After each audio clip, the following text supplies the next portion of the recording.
Ya, meskipun polisi sudah menetapkan Jessica Kumala Wongso sebagai tersangka, namun hingga kini motif pembunuhan terhadap Wayan Mirna Salihin belum diungkap. Polisi beralasan masih menunggu waktu yang tepat untuk membeberkan motif pembunuhan ini ke masyarakat.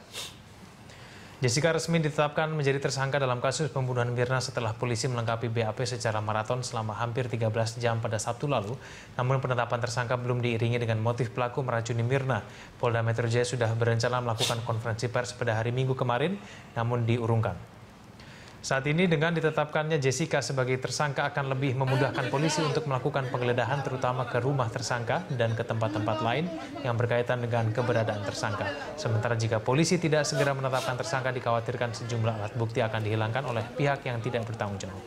Padahal alat-alat bukti itu bisa menjadi berkaitan langsung dengan motif pembunuhan Mirna.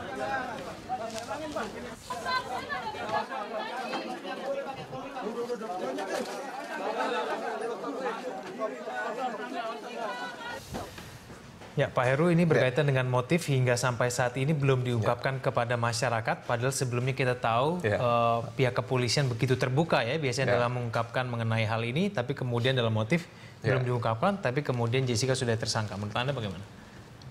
Saya mendukung sikap kepolisian untuk hemat bicara dalam hal ini ya.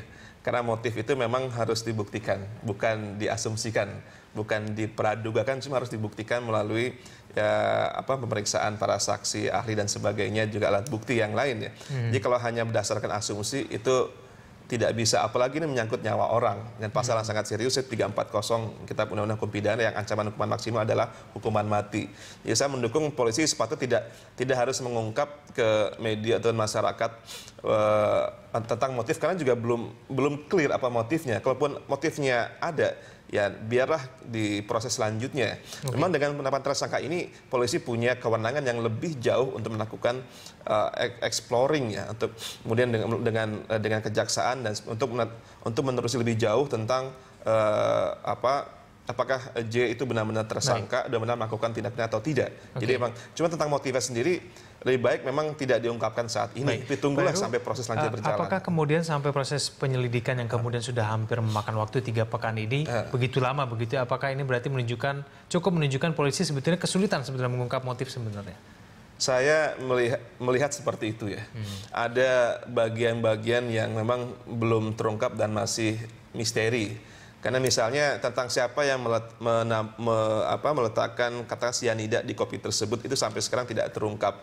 Mungkin ada rekaman CCTV, ada tas menghalangi CCTV. Cuma siapa yang membubuhkan racun itu sampai sekarang tidak ketahuan.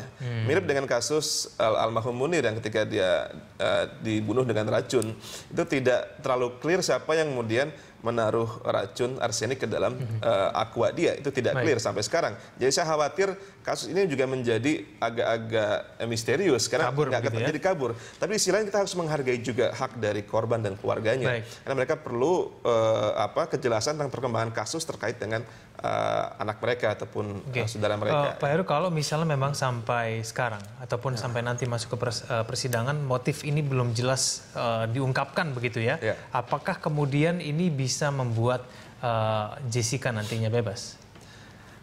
Semua kemungkinan bisa terjadi ya, karena nanti kan akan terungkap di persidangan, akan ada cross examination, ada pembuktian dari ahli, dari saksi, dari terdakwa juga. Terdakwa boleh juga mengajukan saksi ahli juga ya. Terdakwa bisa mengajukan ahli yang mungkin barangkali mendukung keterangan dia di persidangan. Jadi motif itu bisa terungkap, bisa tidak. Kalau betul ada motifnya, kalau betul dia pelakunya, kalau dia bukan pelakunya ya nggak ada motif juga kan. Nggak mungkin kan membunuh tanpa motif itu nggak mungkin kan Pak Heru ya? Kalau 340 itu pasal pembunuhan berencana, pasti ada rencana di situ kan. Jadi 338 atau yang mungkin pembunuhan yang tidak berencana karena spontan begitu. Mungkin motifnya karena kekesalan sesaat atau marah sesaat. Tapi kalau ini 340 itu ada perencanaan.